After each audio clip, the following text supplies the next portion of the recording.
C'est dans la quiétude d'un petit village suisse que nos coureurs partent en direction du paddock. Exceptionnellement, le trajet se fait en voiture, avec un peu moins de confort. Alors ça, je passe pas la tête. En plus, je suis hyper grand, alors tu vois. Imagine si c'était Niki ou comme ça. Après ça va, il n'y a que 4 km, vite le retrouver, mais ouais, on a nos petites habitudes, c'est le confort d'avoir le bus, on peut commencer à préparer les affaires, mettre les dossards et tout ça, préparer la journée, donc mais bon, pour une fois c'est pas méchant.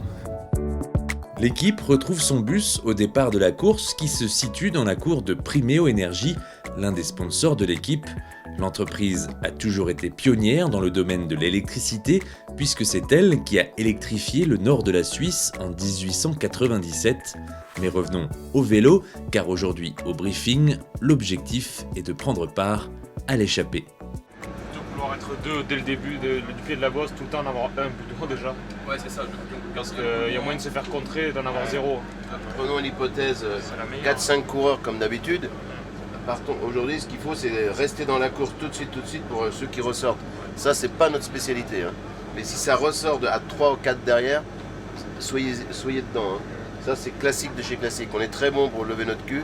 On n'est pas très bon dans le trou qui ressort, qui recomplète l'échappée. Le Tour de Suisse arrive dès demain dans de la haute montagne. Donc une échappée aujourd'hui intéressante avec un début de course vraiment difficile. C'est ce qui est vraiment privilégié pour l'équipe, pour une grosse partie de l'équipe aujourd'hui.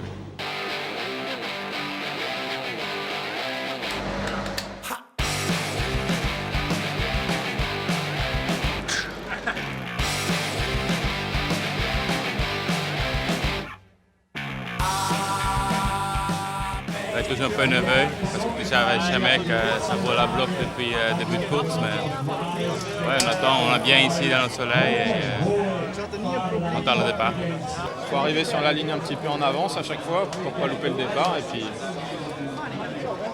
on attend que le coup de pétard soit donné pour lâcher les fauves.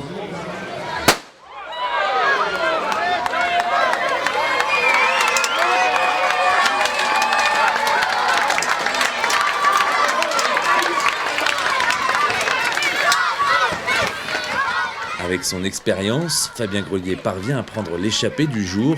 Accompagné de 2 coureurs, ils obtiendront quelques minutes d'avance qui malheureusement ne suffiront pas, même si Matej Moric insiste. L'emballage final est remporté magistralement par Viviani pour la 2e fois consécutive sur ce Tour de Suisse. Thomas Bouda, tombé en début d'étape, n'a rien pu faire face au cador de la discipline. La journée a pas très bien commencé, je suis tombé dans la première montée au bout de 7-8 km. À partir de là, je savais que la journée allait être difficile, j'ai eu mal au dos, ça roulait vite. On s'est replacé à la fin là, avec Pim et Paul, mais j'ai pas réussi à prendre le rond-point à 1 km assez rapidement. J'ai mis un gros coup de frein et après avec la relance, les autres étaient déjà partis. J'ai pas pu prendre part au sprint.